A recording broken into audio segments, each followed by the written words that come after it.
हुजूर की विलादत से पहले भी बेटियां मारी जा रही थी और आज भी बेटियां मारी जा रही हैं। आज भी बेटियां मारी जा रही हैं। फर्क इतना है, पहले पैदा होने के फौरन बाद मार दी जाती थी और आज या तो पैदा होने से पहले मार दी जाती है और या फिर शादी के बाद बेटियां मारी जाती हैं। यह सितम अब भी हो रहा है। शादियों से पहले भी बेटियां मार दी जाती हैं, पैदा होने से पहले बेटियां मार दी जाती हैं। आखिर ये कौन लोग हैं जो निकाह के बाद बच्चियों का गला घोट देते?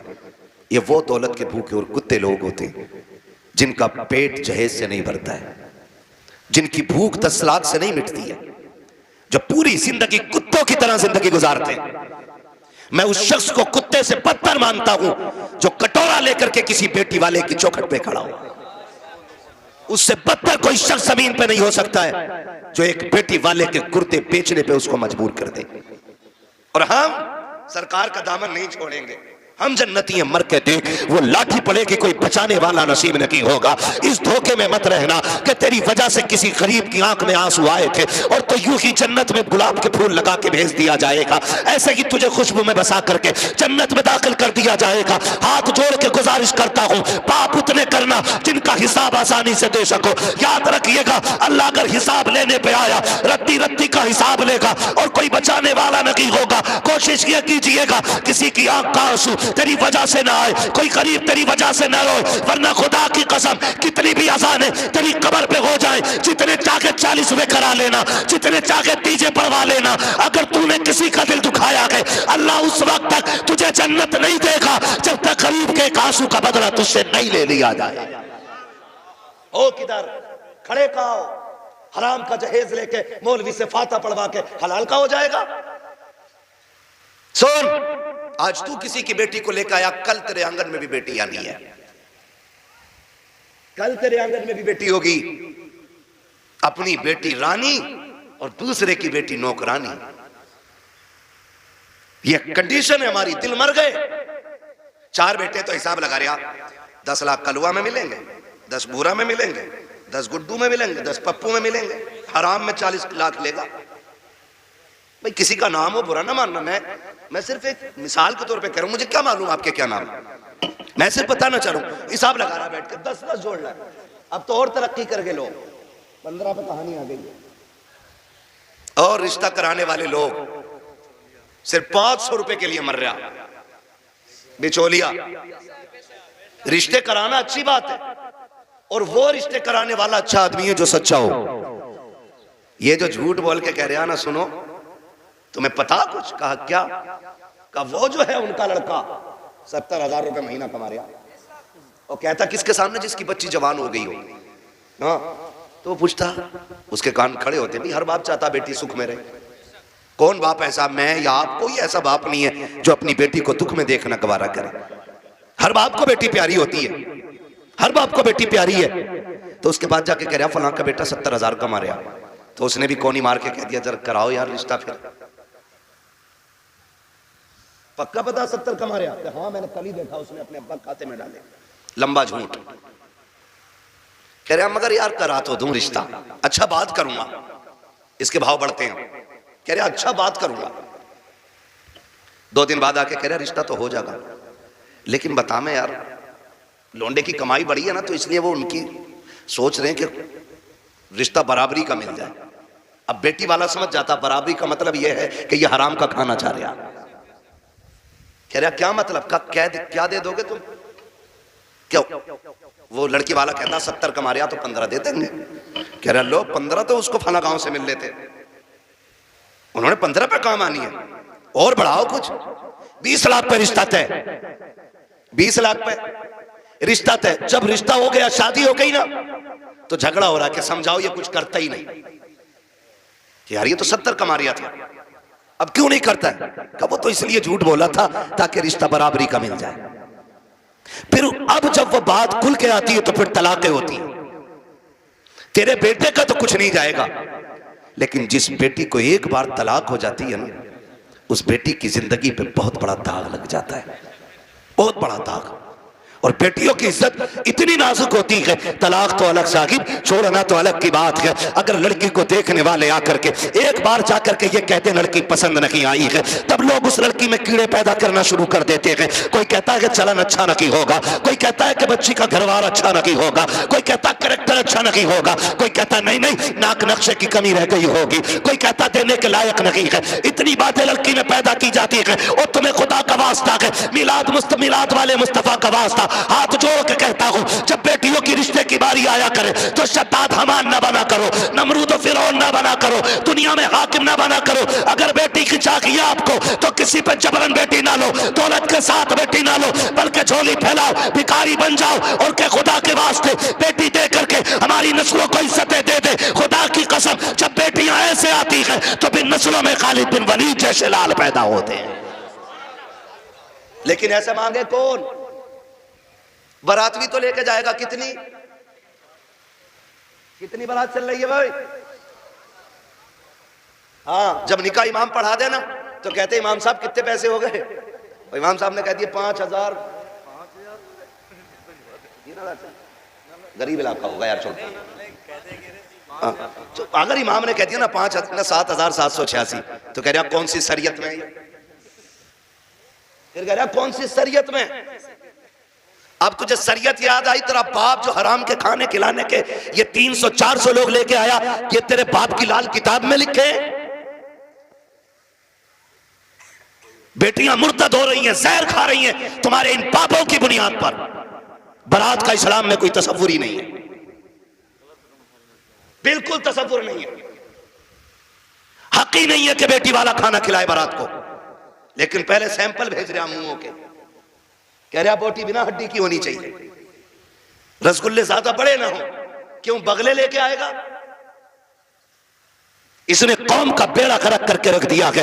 एक बाप की बेटी जवान हो जाती है, बाप बेटी को देख के सूखना शुरू कर देता है। इसलिए नहीं कि बेटी जवान हो गई है, इसलिए सूखना शुरू हो जाता है कि बेटी जवान हो गई है। अगर कोई दरवाजे पे शरीफ आ भी गया तो बारात में हराम की खाने वाले लोग आएंगे। पहली बात तो जो भी बेटी लेने के लिए आएगा 4-5-10 लाख से शुरू होता है, उस कुत्ते का पेट भी भरना है। फिर जो बारात हराम का खाने के लिए आएगी उनके लिए भी इंतजाम करना है। हद तो तब हो जाती है जब 400 बारात खाने के लिए बैठे हो और लड़के का बाप बगल में परस दबा करके बारात के टेबलों पे चक्कर लगा के पूछता है नमक ठीक है कि नहीं, मिर्च ठीक है कि नहीं, कोई कमी तो नहीं रह गई है। पूछना तो ये लड़की वालों को चाहिए था, ये क्यों पूछ रहा कि तयूस की औलाद, इसको हक किसने दिया है कि ये खाने की कमी पता करे? और कितने बेगैरत होते हैं, उसके बावजूद भी उठ के कहते हैं नहीं जी बात तो ठीक है, खाना भी सही है, लेकिन नमक ज्यादा कर दिया गया है, मिर्च तेज कर दी गई है और बेगैरत नाक तक खा चुका है, तो खाने में ऐब निकाल क्यों रखा है? पहली बात तो ये है लड़के वालों को हक नहीं है कि वो बारात के खाने के बारे में पूछे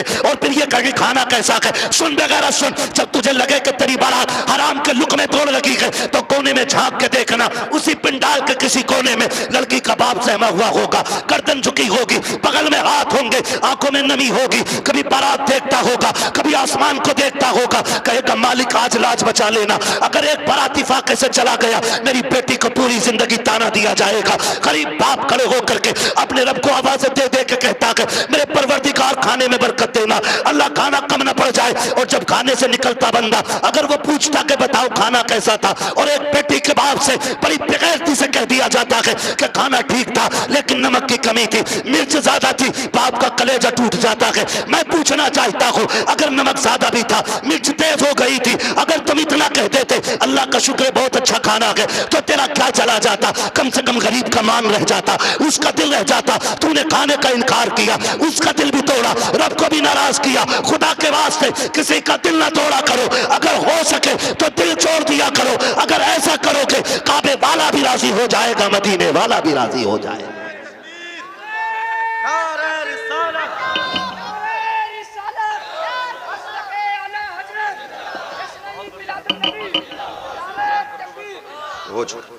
तवज्जो है सारे लोगों की? जरा कह दे या रसूल अल्लाह, खाली जलसे करने से कुछ नहीं होने वाला। तुम्हारी बेटियां मुर्तद हो जाएं, भाग जाएं गैर के साथ, और तू तस्वीर लेके बैठा रहे। इस्लाम इसकी इजाजत नहीं देता है, इस्लाम इसकी इजाजत नहीं देता है। हर वो रास्ता बंद करो जो हमारी बेटियों को मुर्तद होने पे मजबूर कर रहा है। फना की गई है, हमारी थोड़ी गई ना। एक की गई तो सबकी चली गई। हो कहां पे? तुम्हें पता है? सोशल मीडिया चेक करो, लड़कियों से कलमा पढ़वाते वो। मुसलमान की प्रूफ क्या है? सूरह इखलास पढ़ रही है बच्ची, तो बताना मकसद ये नहीं होता है कि अब्दुल रशीद की बेटी है देखो कलमा पढ़ रही है। वो ये बताना चाहते हैं मोहम्मद अरबी की दीन का कलमा पढ़ने वाली हमारे धर्म में आई है। हिसाब देना पड़ेगा कयामत में इसका कि तेरे दरवाजे पे दौलत रख के घुन गई और गरीब की बेटी मजहब छोड़ के चली गई, तूने दीन के लिए क्या किया था? ऐसे लोगों की दौलत को अल्लाह सांप बना के गले में डालेगा और तब कोई पीर बचाने नहीं आएगा। लिखो मेरी बात, तेरे किए का तुझी को भरना है। रस्में बना लिए, अब्बा दफन हो रहा, बेटा कब्र पे खड़े कह रहा मेरे अब्बा की गलती हो तो माफ कर देना। क्यों? तू कौन होता माफी मांगने वाला? गलती बाप ने की थी, माफी बाप को मांगनी चाहिए। अल्लाह कहता मुंह बंद कर, किताब बंद हो गई उसकी गलतियों का हिसाब उसे देना, अब तुझे नहीं। आने दे, इस दिन का मेरा ऐलान था, कब्र में लिटा के इतना तोड़ूंगा कोई बचाने वाला नहीं मिलेगा। आज आ गया है वो दिन। मेरे बाप की गलती माफ कर देना। थप्पड़ तेरे बाप ने मारा था, गरीब के तूने नहीं मारा था।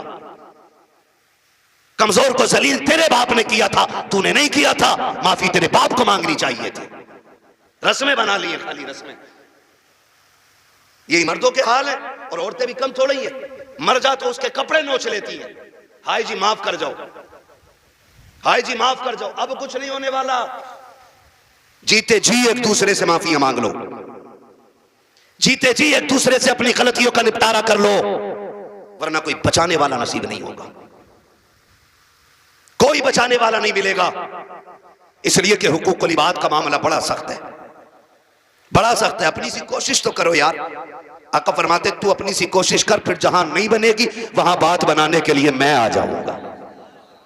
आला हज़रत फरमाते हैं फुर्सतें दी हैं खुदा ने दामन महबूब को, जुर्म खुलते जाएंगे आका। आका मैं फ्री में जन्नत नहीं बांट सकता, माफ कीजिएगा। अगर फ्री की जन्नत के लिए बैठे हो तो मेरी जन्नत नहीं, जन्नत हसनैन के नाना की है। जन्नत उसे मिलेगी जिसे हुजूर चाहेंगे, लेकिन हम अपने आप को बदलें। कितने लोग जन्नत में जाना चाहते हैं? नौजवान बताएं, नौजवानों को मैंने हाथ उठवाए। जिनके निकाह हो गए वो हाथ नीचे कर ले, जिनके नहीं हुए वो हाथ ऊपर रखे। जिनके नहीं हुए ठीक है ना, अब हाथ नीचे कर लो आप। इतने लोग यहां बैठे, बताओ जन्नत में जाना चाहते हैं कि नहीं हम लोग? एक आसान तरीका बताऊं, आसान तरीका यह है, बिना डिमांड किए किसी गरीब की बेटी को अपने घर की इज्जत बना लो। तुम्हें मरने में देर लगेगी, रब को कब्र को जन्नत बनाने में देर नहीं लगेगी। हाँ, कितने लोग वादा कर रहे हैं इंशाअल्लाह जहेज की डिमांड नहीं करेंगे। क्या बात है, सलामत ने हुजूर आपके हाथ देखें, अल्लाह करे इस महफिल की। उन्हें नीचे कर लिया हाथ। हाँ। नहीं वो लगने गई होगी, अब्बा ने कही होगी मुंह तोड़ दूंगा तो बुलेट ना मिली तो। अब्बा भी बड़ा बेगैरत होता, हाथ नीचे करो, अब्बा याद आ गया। 1 मिनट नहीं बैठागा अब्बा को बुलेट पे ही, और अब्बा लिस्ट में सबसे ऊपर बुलेट लेके घूम रहा। हाँ, 1 मिनट नहीं बैठागा बुलेट पे अब्बा को, और अब्बा के हाथ में इतनी लंबी लिस्ट है। पिलाई पूछ लिया बेड में क्या इंची वाली है, 1 दिन नहीं बैठेगा बुढ़ा बेड पे। और गरीब का जीना हराम करने में सबसे आगे है। नहीं अब्बा ही कर रहा है। तो कितने लोग जन्नत में जाना चाहते हैं? नौजवान जरा बताएं। मैं आसान तरीका बता रहा हूं, सारे जाना चाहते हैं ना? हाथ नीचे कर लो, खुदा सलामत रखे। पूर ससुर के देने से नहीं पड़ती है, किसके देने से पड़ती है? बहुत कमजोर लोग हो यार। हमारा रब कौन है इतना पता है ना? तो फिर बोलो किसके देने से पूर पड़ती है? तो ससुर से मांगना चाहिए कि अल्लाह से? बोलो किससे? तो इसे कुत्ता ना कहूं जो ससुर के आगे यूं कह रहा 10 लाख चाहिए, कोई दिक्कत ना ना। कुत्ता वो खाता जो फेंका जाता है, और ये कुत्ते से बदतर है जो छीन के ला रहा है। कितने ऐसे लोग हैं ना, कितने होशियार होते हैं, इतने होशियार होते हैं। रिश्ता करा दो साहब, कोई डिमांड करना ना, कुछ ना, खाली लड़की दिलवा दी। खाली लड़की मिल गई, फिर बिचौलिया आके कहता सुनो कि हाँ कि लोग बड़े अच्छे शरीफ हैं, कुछ भी ना मांग रहे, लड़की कह रहे लेकिन यार तुम कुछ गैरत करियो। बिचौलिया भी बड़ा बड़ा बना हुआ पड़ा। अगर इसकी कुटाई का नंबर आ गया ना तो कोई बचाने वाला नहीं मिलेगा। कोई बिचौलिया सबको नहीं कह रहा हूं, जो अच्छे वो तो अच्छे ही है। एक दूसरे का मुंह ना देखा करो, मुझे दोनों ही चोर लगते हैं फिर। तो कह रहा तुम्हें पता है लोग तो बहुत अच्छे हैं, लेकिन थोड़ा सा ख्याल करियो।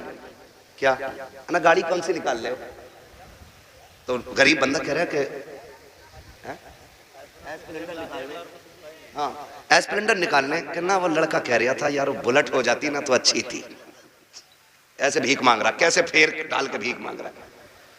जो दरवाजे पे आके कहता भीख मांगता, वो भी कहता खुदा तेरी नस्लों को आबाद रखे, तेरी औलाद सलामत रहे, तेरी नस्लें बरकत होती रहे। हैं भीख मांगने वाला भी ये कह रहा, और ये डायरेक्ट कह रहा ना बुलेट हो जाती तो अच्छी थी। लड़के का मन जो है ना थोड़ा बुलेट को हो रहा, और तुम पे ना हो पैसे तो हमसे ले लो। तो लड़की वाला गैरत करके कहता ना यार हम ही डाल देंगे। इसका काम सीधा बुलेट करवा दी एक बार में। जब शादी के 4 दिन रह गए तो कह रहा खाने में क्या दे रहे हो? सुना खाली कोरमा कर रहे हो, क्यों कबाब खागा? बेगैरत कहीं का। कह रहा कोरमा कर रहे हो खाली, क्यों? उसकी कलेजी भुनवा ले लड़की के बाप की। बेटे पैर थोड़ा जलसा है। कह रहा खाली कोरमा कर रहे हो क्या? हाँ कहना वो ये कह रहे थे ना बिरयानी भी हो जाती और थोड़ा हलीम और बढ़ा दियो। अब तो ये चल ही रहा, फेफड़े निकाल दिए बेटी वालों के, ऐसी कंडीशन कर देते। अभी कुछ दिन पहले की बात थी, एक न्यूज शाये की गई, एक बाप ने बेटी की शादी से 4 दिन पहले फांसी लगा ली। क्यों फांसी लगाई? तारीख का ये बाप इस दौर के कलंक बनकर के माथे पे चमकता रहेगा, सिर्फ इसलिए कि जब बेटी के निकाह के 3 दिन बाकी रह गए थे तब ससुराल वालों ने लिस्ट बनाकर जहेज की भेजी। उसमें महंगे महंगे सामान भी थे। गरीब बाप जब शाम को घर पे आया, खाने के लिए बैठा तो लुक़्मे हलक से नहीं उतरे। बेटी बेटी होती है समझ गई। अब्बा बात क्या है, क्यों नहीं खा रखे हो? का बेटी कुछ नहीं है। अल्लाह अकबर बेटी कहती है अब्बा मेरी वजह तो नहीं है। का नहीं बेटी तेरी कोई वजह नहीं है। तारीख गवाह है कि वो बाप जो दिन भर ठेला लगाता था, जिसको बाप की बेटे की रुखसती करनी थी, उस बाप ने रात के सन्नाटे में फांसी लगा करके अपनी मौत को गले लगाया। अगले दिन लाश जब उतारी गई, जेब के अंदर से कागज मिला, उसमें लिखा हुआ था मेरे रिश्तेदारों मैं इस लायक नहीं हूं कि तुम्हारी खुशी पूरी कर सकूं, और बेटी को नाकामी का चेहरा नहीं दिखा सकता था, इसलिए मैं दुनिया छोड़ के जा रहा हूं। अगर मेरी लाश तुम्हारे काम आ जाए तो इससे फायदा उठा लेना। तुम्हें खुदा का वास्ता इन हालात में बेटी वालों को मत लाओ। कैसे मौतें हो, अगर ऐसे मौतें होंगी तो ना कोई यहां बचाने वाला मिलेगा ना वहां बचाने वाला मिलेगा। आसान करो शादियों को, करेंगे इंशाल्लाह आसान करेंगे। कितने लोग जहेज नहीं मांगेंगे? वो हाथ उठा के बता दें। वो बुढ़े भी हाथ उठाते जिन्हें बेटों के लिए नहीं लेना। हाथ देखो कौन नहीं उठा रहा है। नहीं सारे उठाएं एक साथ। जवान भी जिन्हें, सुनो पहले समझ लो सही से। हाँ वो जवान हाथ उठा के वादा करें जिनकी शादी नहीं हुई है कि हम जहेज मांगेंगे नहीं। और वो बूढ़े जिनकी औलाद है वो ये वादा करें हम अपनी औलाद के लिए सवाल नहीं करेंगे किसी से। कर सकते हैं वादा? कितने लोग कर रहे हैं? जरा हाथ उठा दें।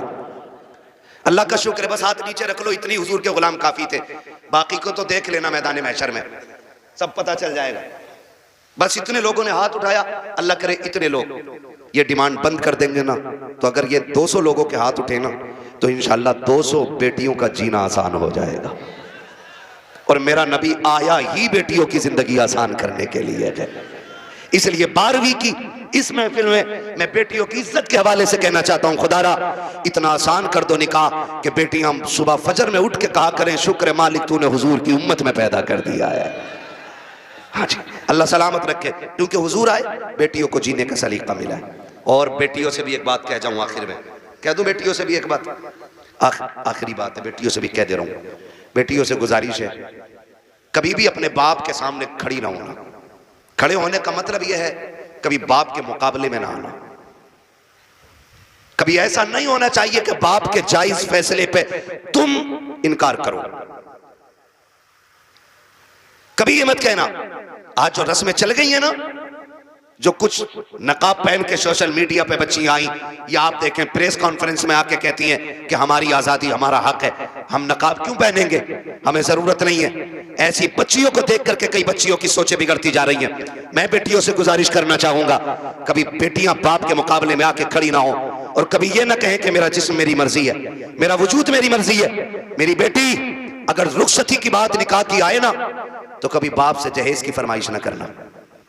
कभी ये मत कहना अपने बाप से कि अब्बा जैसा फलां की बेटी को जहेज मिला वैसी मैं लेके जाऊंगी, इसलिए कि हो सकता है तेरे बाप का कब्जा ना हो। इसलिए कि हर बाप अपनी बेटी को अपनी हैसियत से बढ़ के ही देना चाहता है। ये क्लियर, हर बाप अपनी बेटी को सुन रहे हैं? हैसियत से बढ़ के ही देना चाहता। इसलिए बेटियों से गुजारिश है, अगर रुखसती की बारी आए और बाप पूछ भी लेना बेटी बता क्या क्या चाहिए, तो उसके कदमों में बैठना और उसके आगे दुपट्टे की झोली बनाना, कहना बा अगर देना है ना तो चंद मोहब्बत की दुआएं बेटी की झोली में डाल दे, इसलिए कि तेरी दी हुई महंगी वॉशिंग मशीन 4 साल में खत्म हो जाएगी, तेरा दिया हुआ फ्रिज 3 साल में गल जाएगा, तेरी दी हुई बाइक साल 2 साल 10 साल में टूट जाएगी। प्यार भरी दुआएं दे दे, आखिरी सांस तक काम आती रहेंगे। और कभी बाप के मुकाबले में बेटियों खड़ा ना होना, कभी इनको जलील ना करना।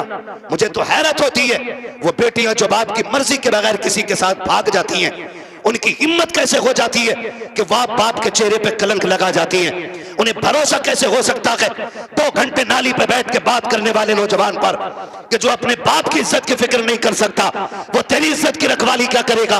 और मैं नौजवानों से कहूंगा, ऐसी बेटियों से कभी निकाह न करना जो शादी से पहले तुमसे फोन पे बात करती हूं, इसलिए कि जो अपने बाप की इज्जत की रखवाली नहीं कर सकती, वो अपने शोहर की इज्जत की रखवाली कभी नहीं कर सकती है।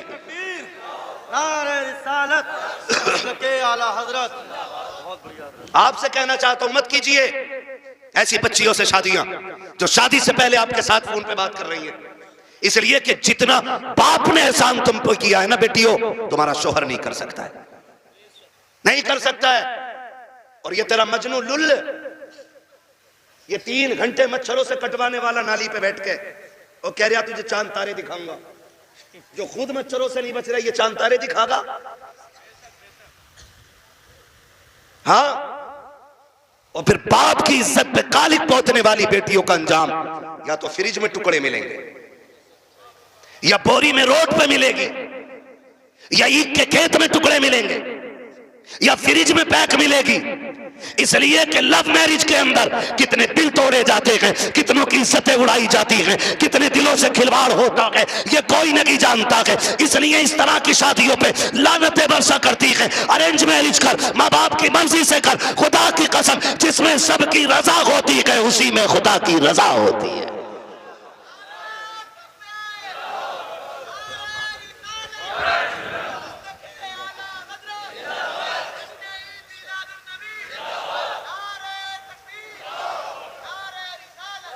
आखिरी गुजारिश बेटियों से है, बाप के चेहरे पे कालिक ना पोतना।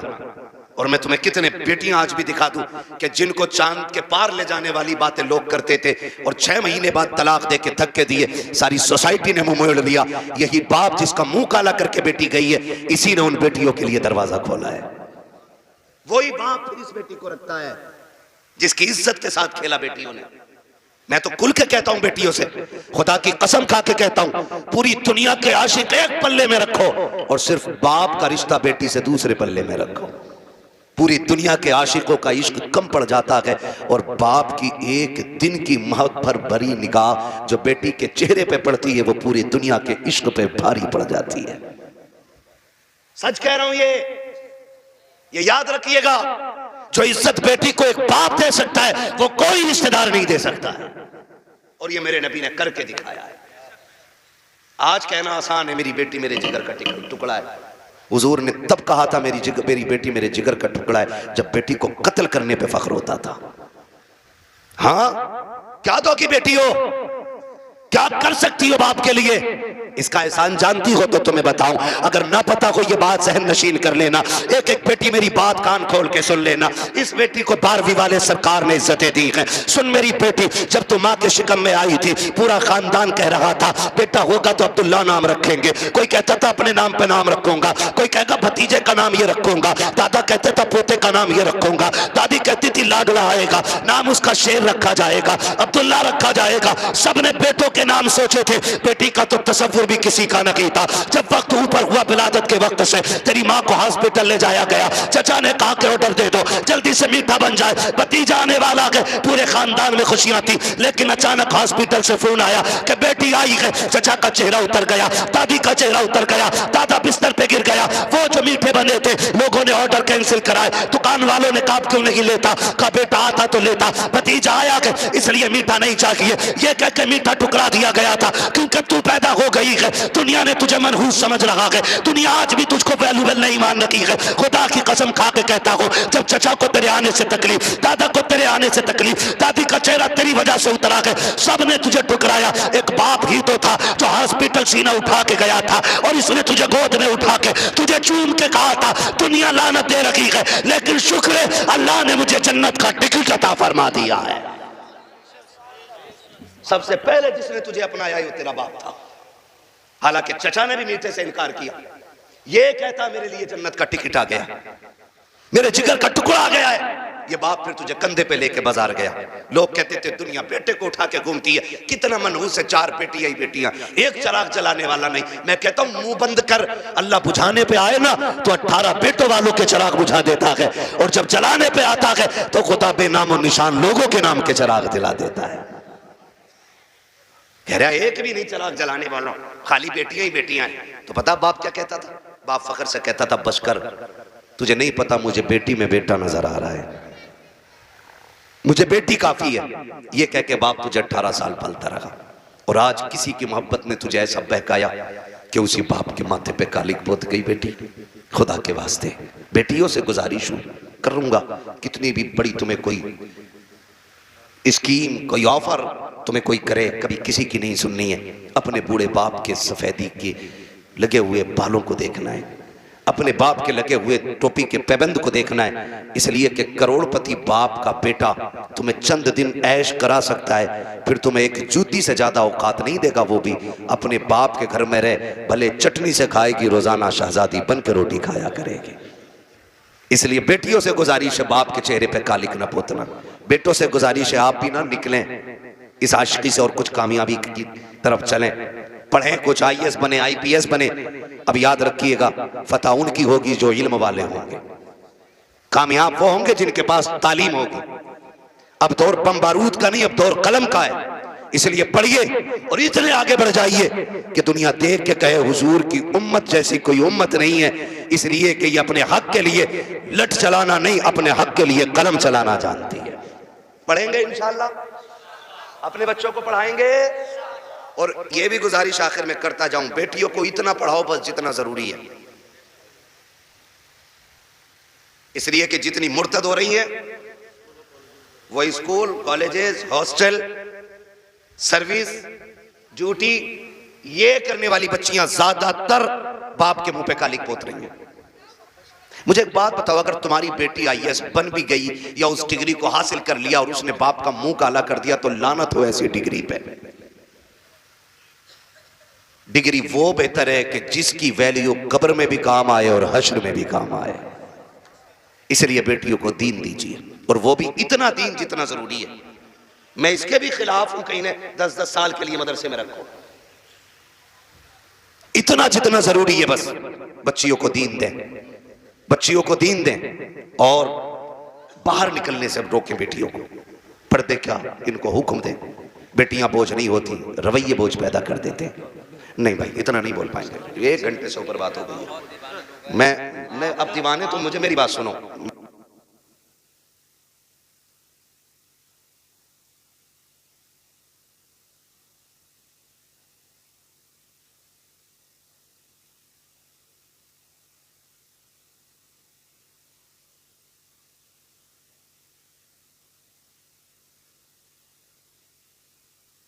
ना बात लंबी हो जाएगी, ठीक है ना।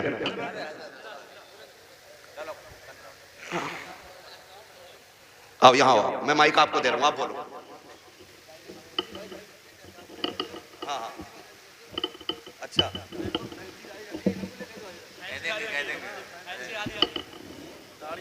अच्छा ये कह रहे हैं भाई साहब के फैंसी वाली दाढ़ी पे भी बात कर लो।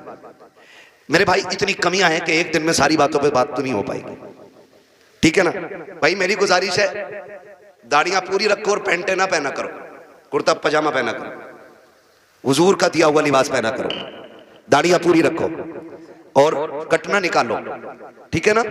इस चीज से बचिएगा, हुजूर की सुन्नत है और ये वो सुन्नत है जो वाजिब के हुक्म में, ठीक है ना भाई। सुन रहे मेरी बात? हाँ, अल्लाह आपको सलामत रखे। कोशिश ये करें कि अपना जाहिर अपना बातिन मुकम्मल बिल्कुल हुजूर की दीन की रोशनी में होना चाहिए। मेरे भाई ने एक दर्द था सीने में मुझसे कह दिया, मिंबर की तरफ से भी फरमाइश हो रही है, अभी इस टॉपिक पे और बोलें या इस मौजू पे और बोलें। एक दिन में उतना ही सबक बेहतर है जितना याद हो जाए। करेंगे इंशाअल्लाह इन बातों पे अमल। गुस्से में तो नहीं देख रहे, देखोगे भी तो क्या बिगड़ता है। कोशिश ये कीजिएगा कि रवैये बेहतर करें, बेटियों को भी दीन दें, बेटों को भी दीन दें, और ऐसी तरबियत बच्चों को दें कि उन्हें मां बाप की इज्जत की फिक्र होनी चाहिए। इतनी सारी बातें मैंने आपसे कही, मैं चाहता तो सिर्फ वाकयात में वक्त गुजार के अपनी बात खत्म कर लेता, लेकिन मैं चाहता था कुछ जरूरी बातें जो ज्यादा जरूरी हैं आपसे कह जाऊं। इतनी बात हो गई। और खुदारा आपसे भी गुजारिश है, नौजवानों, बहन, बेटियां, अल्लाह करे हर घर में कोई ना कोई बेटी मुस्कुरा रही हो। ये एक दुआ है मेरी, अल्लाह करे हर बेटी, हर घर के अंदर कोई ना कोई बेटी हो। आपके घर के अंदर जो बहू है ना, वो किसी ना किसी की बेटी है। आप उसको नौकरानी ना समझिएगा।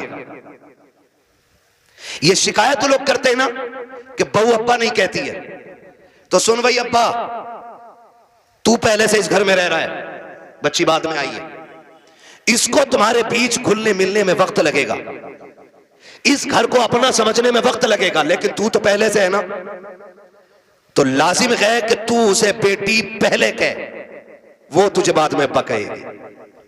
उसे यह एहसास दिलाइए कि तू गैरों में नहीं, अपनों के बीच में आई है।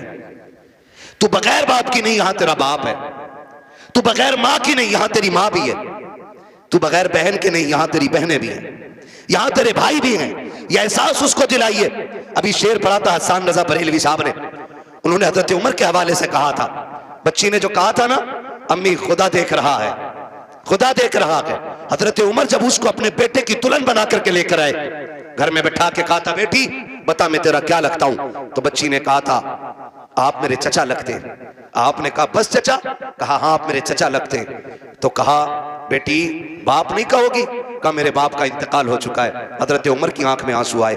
फरमाया खबरदार, आज के बाद चचा ना कहना, जब भी कहना बाप कह के आवाज देना, इसलिए कि अगर एक बाप चला गया है, खुदा ने तुझे दूसरा बाप अता कर दिया है।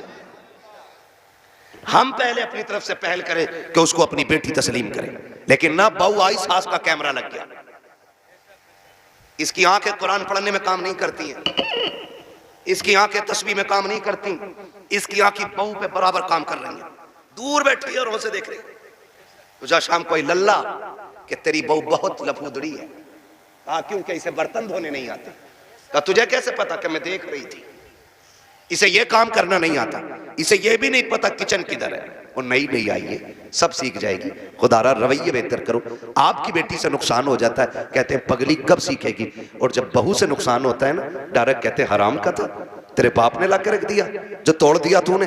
जब ये ताने बच्चियों को दिए जाते हैं ना, तो खुदा की कसम बच्चियां फिर रोया करती हैं। शाम को शोहर के बिस्तर पर बैठ के कहती हैं, मेरे सरताज अपने माँ बाप से कह दो जूतियां मारे, चप्पल मारे, हमें कोई शिकायत नहीं है, लेकिन कभी बाप का ताना ना दे, बाप की गुर्बत की गाली ना दे। जब कोई हमारे बाप की गुर्बत की गाली देता है, तब वो चोट यहाँ नहीं यहाँ लगा करती है। बेटियां रो के कहती इन्हें क्या मालूम है, जिस दिन से मैं पैदा हुई मेरे बाप ने घी खाना छोड़ दिया था। इनको क्या पता है जब मैं पैदा हुई थी मेरे बाप ने शौक पूरे करना छोड़ दिए थे। मेरी माँ कहती थी घी क्यों नहीं खाते हो, कमजोर हो जाओगे। तब मेरा बाप कहता था कि इतना कर लूं ताकि बेटी को इज्जत से रुखसत कर दो। ए मेरी बीवी, मेरा बाप कहता था मेरी बीवी तू घी की बात करती है, जिस दिन बेटी को इज्जत से रुखसत कर दूंगा उस दिन दुनिया का सबसे बड़ा पहलवान कहलाने लग जाऊंगा।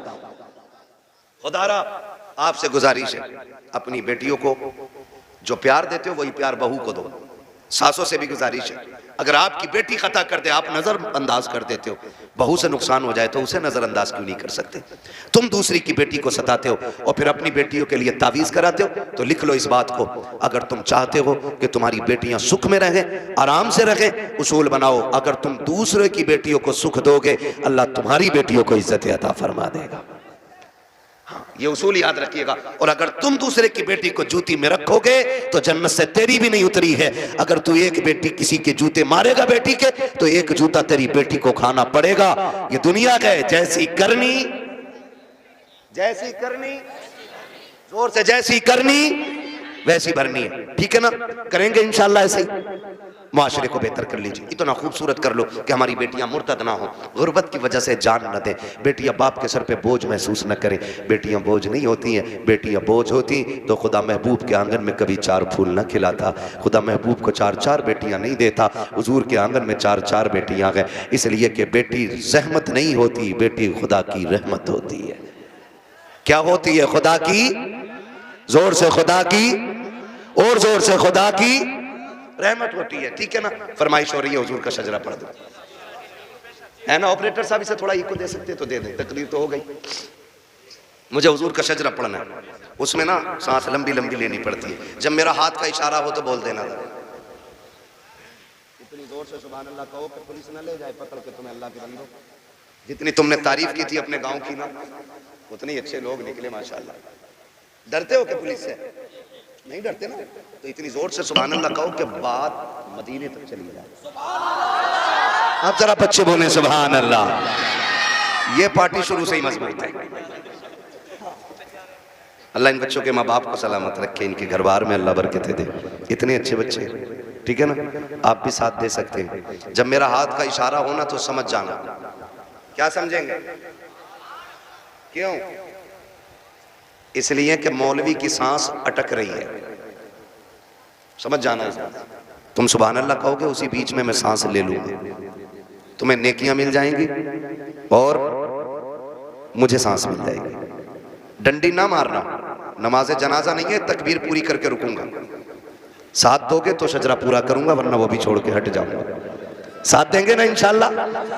बोलो जरा सुभान अल्लाह। हाँ मेरे भाई, बहुत देर से मैं देख रहा हूँ बेचारे इधर उधर बैठे हुए हैं, और जो खड़े हैं उनका तो कहने ही क्या। खुदा सलामत रखे सबको। बोल सकते हैं सुभान अल्लाह? ए बेटे लल्ला बाबू, किसका? गलवा का? फोन बंद कर ले बेटे, अब रात दिन फोनों में ही देखा, आप सामने से देख लो, है ना? बोले जरा सुभान अल्लाह। साथ ना छोड़िएगा, देखिएगा मैं हाथ का इशारा करूं तो बोल ही दीजिए, मेहरबानी होगी। मेंबर वालों आप खाली दुआ दे दो। वहां साजिद साहब ये तंजीम चलाता है ना, इनका ग्रुप चल रहा है खिदमत खल्क 50 रुपए में, 1 साल से चला रहे हैं। और इन्होंने बताया कि ये गरीब बच्चियों की शादी में भी मदद करते हैं, और ये भी बताया कि इन्होंने ये बीमारों को जो कमज़ोर होते हैं उन्हें दवाएं दिलाते हैं। हाँ, ये ऐसा काम करते हैं तो फिर जिम्मेदारी बनती है सारे लोग शाना बशाना ऐसे लोगों के खड़े हों कि जो मुश्किल में दूसरों के काम आया करते हैं। माशाअल्लाह, अल्लाह उन जवानों को बरकत अता करे जो 70-80 लोग इस जमात से जुड़े हुए हैं। अल्लाह उनकी नस्लों में बरकत अता फरमाए। और याद रखिएगा, खुदा की राह में देने से कभी कम नहीं होता, बढ़ जाया करता है। ठीक है ना?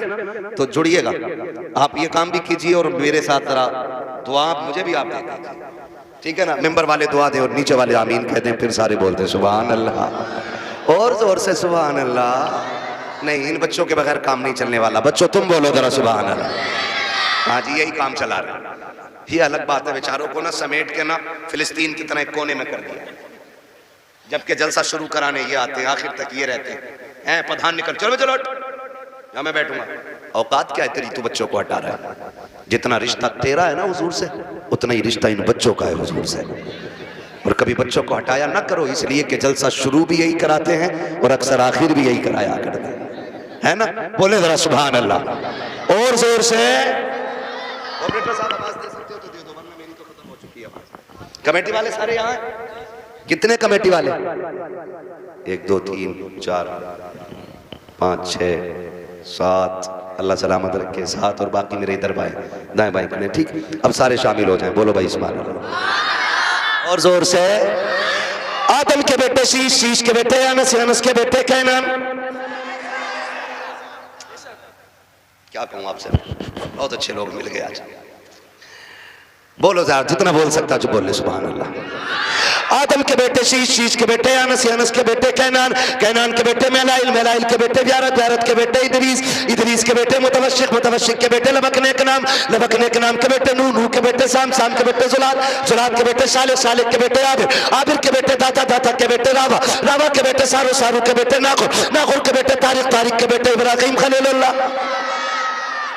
इब्राहिम खलीलुल्लाह के बेटे इस्माइल ज़बीहुल्लाह, इस्माइल ज़बीहुल्लाह के बेटे केदार, केदार के बेटे वाम, वाम के बेटे हमल, हमल के बेटे साबित, साबित के बेटे सलमान, सलमान के बेटे रईसा, रईसा के बेटे इलियासा, इलियासा के बेटे औद के बेटे हव्वा, हव्वा के बेटे अदनान, अदनान के बेटे मोहित, मोहित के बेटे नदार, नदार के बेटे मुदर, मुदर के बेटे इलियास, इलियास के बेटे मुदरिका, मुदरिका के बेटे खदीमा, खदीमा के बेटे किनाना, किनाना के बेटे नदन, नदर के बेटे मालिक, मालिक के बेटे फार, फार के बेटे गालिब, गालिब के बेटे लुई, लुई के बेटे काब, काब के बेटे मुर्रा, मुर्रा के बेटे किलाब, किलाब के बेटे कुसै, कुसै के बेटे अब्द मनाफ, अब्द मनाफ के बेटे हाशिम के, हाशिम के बेटे अब्दुल मुत्तलिब के, अब्दुल मुत्तलिब के बेटे अब्दुल्लाह के, अब्दुल्लाह के बेटे मोहम्मद रसूलुल्लाह। कोई बीच से खड़े होकर नारा लगा दे ताकि पता चले यहाँ गैरत वाले लोग रहते हैं।